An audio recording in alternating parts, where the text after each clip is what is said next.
they're still in, how they're saying, oh, well, they shouldn't be in. Like I've heard some people make the argument that Ohio State shouldn't be in and that Alabama shouldn't be in and Notre Dame shouldn't be in, which I disagree with. I think that this particular system is so much better than a 4-team playoff system. I was an advocate maybe for 6 or 8 teams, maybe 12 might be overdoing it, but I think it's better to have it like this, particularly because of what happened last year. Again, a diehard Michigan fan, but my ideal situation, what I would have loved to see Florida State and Michigan get into the playoffs, and Michigan goes, Michigan did go undefeated, but Florida State also went undefeated. However, because they were playing in a weaker conference and they lost their quarterback, the committee said, oh, well, Alabama's the better team, and they go and put Alabama in, and they kick Georgia completely out.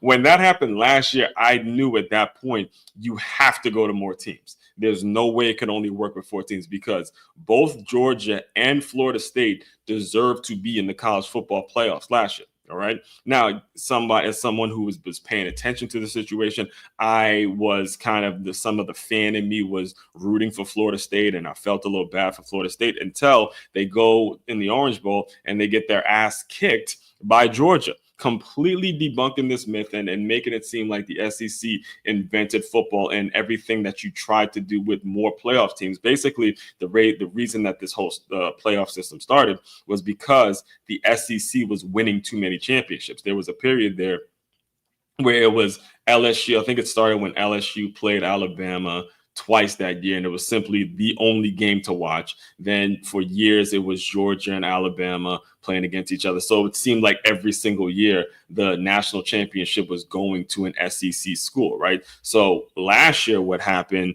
when both Georgia and Florida State had legitimate arguments towards being in the playoffs, they both compete against each other. Georgia wipes the floor with Florida State. I mean, the score was something like 70. It was close to 63-7. I mean, just beat that ass.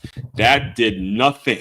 Did nothing when it comes to this argument that I myself have participated in, and the argument that the SEC doesn't deserve to have a certain amount of teams, or the SEC isn't the premier conference and all that kind of stuff. So when it comes to the way this is set up and the reason I like this setup so much is because talking stops.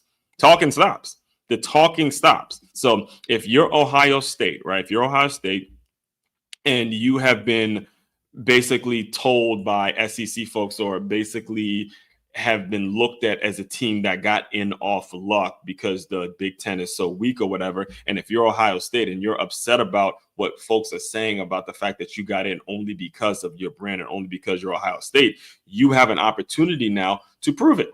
You have an opportunity to go play an SEC school, kick their ass, beat their ass, and we can all see the arguments and the back and forth, the constant back and forth about which playoff team or which conference is the best conference and all that. All that could be null and void because we got to play.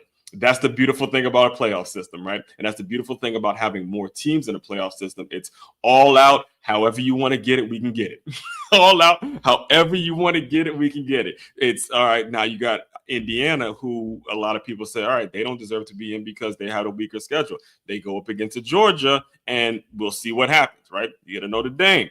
Go up against an Alabama. You get a Penn State who goes up, or a Big 12 team like Arizona State.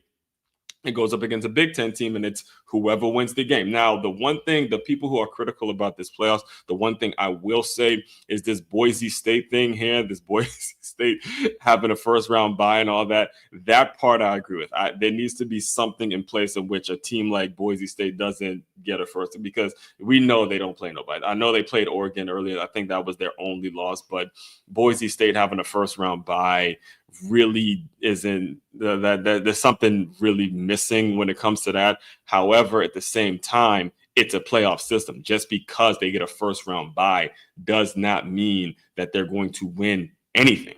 Does it? It does not mean that they're going to win anything. So let's say it stays the way it is. Let's say Oregon wins tomorrow and it stays the way it is.